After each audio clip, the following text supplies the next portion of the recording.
Hello children, welcome to today's lectures. Children, today's I will teach you class 11 subject account chapter number 3 theory base of accounting. So let's start. Number 1 accounting principle. What is accounting principles? Accounting principles are the rules adopted by accountants universally. They are the norms or the rules which are followed in accounting transactions. As a story मैं आपको समझाने की कोशिश करूँगी. इसको मैं बताती हूँ क्या होते हैं अकाउंटिंग प्रिंसिपल्स. जैसे बचपन में आपने क्या सीखी थी, इंग्लिश सीखी थी, तो रूल्स होते हैं बहुत सारे. जैसे लड़का है तो ही लगाओ, लड़की है तो शी लगाओ. ऐसे ही अकाउंट में भी बहुत सारे क्या होते हैं, रूल्स होते हैं. ठीक है. दुनिया में जितने भी अकाउंटेंट हैं वो यूनिवर्सली इन रूल्स को फॉलो करते हैं. तो उस रूल्स को जो फॉलो करते हैं अकाउंटेंट्स, उसको बोलते हैं accounting principle. It is divided into, ठीक है, इसको 2 पार्ट्स में डिवाइड किया गया है. Accounting concepts, that is fundamental accounting assumptions. इसको अकाउंटिंग कंसेप्ट्स को फंडामेंटल अकाउंटिंग अजम्पशंस भी कहते हैं. Number 2 accounting convention, that is outcome of accounting practice which have been followed over the year. ये क्या होते हैं अकाउंटिंग कन्वेंशंस? अकाउंटिंग कन्वेंशंस का मतलब होता है प्रथा. एक तरीके से कन्वेंशन का मतलब क्या होता है इंग्लिश में? प्रथा. ठीक है. फंडामेंटल अकाउंटिंग अजम्पशंस ये मैं आपको अभी बाद में समझाऊंगी. पहले अकाउंटिंग कन्वेंशन समझा देती हूँ. ठीक है. जैसे एज अ एग्जाम्पल मैं आपको समझाने की कोशिश करूँगी. ठीक है. प्रथा, इसे हम क्या भी बोल सकते हैं कन्वेंशन को? ट्रेडिशनल्स. ठीक है. जैसे हमारे घर में एक प्रथा चली आ रही है सालों से कि हमारे घर पे जो भी कोई आता है हम उसके पैर छूते हैं. ठीक है. तो ये प्रथा कई सालों से हमारे चली आ रही है. ठीक है. तो जब हम कंटिन्यू सब आते हैं उसके पैर छूते हैं, तो इस प्रथा को, कन्वेंशन को फॉलो करते करते ईयर आफ्टर ईयर ये क्या बन गया? एक रूल बन गया. ठीक है. ऐसे ही अकाउंट में भी बहुत सारे रूल्स होते हैं जो सभी अकाउंटेंट्स को फॉलो करने पड़ते हैं. अब मैं समझाऊंगी फंडामेंटल अकाउंटिंग अजम्पशंस ये क्या होती है. ठीक है. अब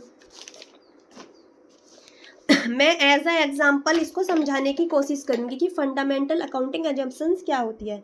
सपोज दैट आप सोचो कि आप क्या हो? आप अकाउंटेंट हो. ठीक है. अकाउंटेंट हो आप, और आपको मुकेश अंबानी जी ने अपनी रिलायंस की कंपनी में एज अ अकाउंटेंट वर्क करने के लिए बुलाया है. ठीक है. जब आप as a accountant Mukesh Ambani ji की रिलायंस कंपनी में वर्क करने के लिए जाओगे तो आप अपने मन में 3 बातें सोचोगे.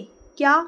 जैसे मैं आपको पढ़ा रही हूँ तो मैं क्या सोचती हूँ कि ये बच्चा मेरे से पढ़ना आया है तो ये बहुत अच्छे बच्चे हैं, हार्ड वर्किंग बच्चे हैं, होनेस्ट बच्चे हैं. मैं 3 बातें एज्यूम करती हूँ अपने मन में.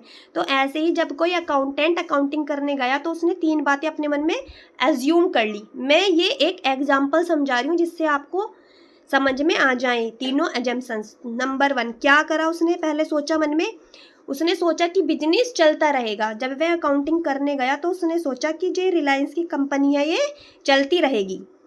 तो नंबर फर्स्ट पॉइंट क्या हो गया हमारा? गोइंग कंसर्न, कि बिजनेस चलता रहेगा. अब जो मैंने समझाया है वही इंग्लिश लिखवाई है. बुक की लैंग्वेज मैंने यूज़ नहीं की, मैंने ईजी लैंग्वेज यूज़ किया. Business will continue for a foreseeable future and there is no intention to close the business. ठीक है. जब हम अकाउंटिंग करने गए तो हमने क्या सोचा कि बिजनेस चलता रहेगा और कभी भी बंद नहीं होगा. ठीक है. इसी अजम्पशंस के चलते हम क्या कर पाएंगे? करंट एसेट्स और नॉन करंट एसेट्स में डिफरेंट कर पाएंगे. ठीक है. कभी कभी MCQ में क्वेश्चन आ जाता है कि करंट एसेट्स और नॉन करंट एसेट्स में डिफरेंस कीजिए. Because of this assumptions distinctions between current assets non current assets are made, कि इस assumption के चलते हम non current assets और current assets में कैसे डिफरेंस कर पाएंगे। तो अगर क्वेश्चन आ जाता है तो आप ऐसे कर सकते हो एग्जाम में कि अगर आप कोई बिजनेस कर रहे हो तो बिजनेस में आप क्या लाते हो, एसेट्स लाते हो, जैसे मशीन वगैरह लाते हो, ठीक है। और जैसे आपका बिजनेस है फर्नीचर का, तो फर्नीचर आप मशीन के थ्रू बनाते हो सपोज दैट, ठीक है। तो फर्नीचर के लिए आप रॉ मटेरियल लाते हो, ठीक है, और मशीनरी वगैरह लाते हो, ठीक है। तो इस अजम्पशन के से हम कैसे डिफरेंस कर सकते हैं करंट एसेट्स और नॉन करंट एसेट्स में तो हम ऐसे डिफरेंस कर सकते हैं, जो भी एसेट्स हम 1 साल से कम यूज़ करेंगे उनको बोलते हैं करंट एसेट्स, और जो भी एसेट्स हम 1 साल से ज़्यादा यूज़ करेंगे उनको बोलते हैं non current assets. Number 2 point, consistency. Consistency का मतलब होता है accounting practice once selected and adopt should be applied consistently year after year, ठीक है। अगर मैं ऐसा सोचती हूँ, मैं आपको एज एग्जाम्पल समझा रही हूँ, अगर मैं ऐसा सोचती हूँ कि कल बिजनेस बंद हो जाएगा तो फिर मैं 1 साल और 1 साल से ज़्यादा के बीच में डिफरेंस नहीं कर पाऊँगी। तो कोई भी चीज़ जो 1 साल से ज़्यादा चलती है और 1 साल से कम चलती है, तो मैंने ये बता दिया, तो इससे डिफरेंस हो जाएगा करंट एसेट्स में और नॉन करंट एसेट्स में, ठीक है। अब consistency, accounting practice once selected and adopt should be applied consistently year after year, ठीक है। एक अकाउंटिंग प्रैक्टिस को आप फॉलो बार बार करते हो, ठीक है। जैसे मेरी एक अकाउंटिंग जैसे मेरी एक प्रैक्टिस है कि मैं सुबह उठ के डेली क्या करती हूँ, बचपन से योगा करती हूँ, ठीक है। तो इसी तरह अकाउंटिंग की भी बहुत सारी प्रैक्टिस होती हैं, ठीक है। जैसे अकाउंटिंग एक प्रैक्टिस हो गई SLM, ठीक है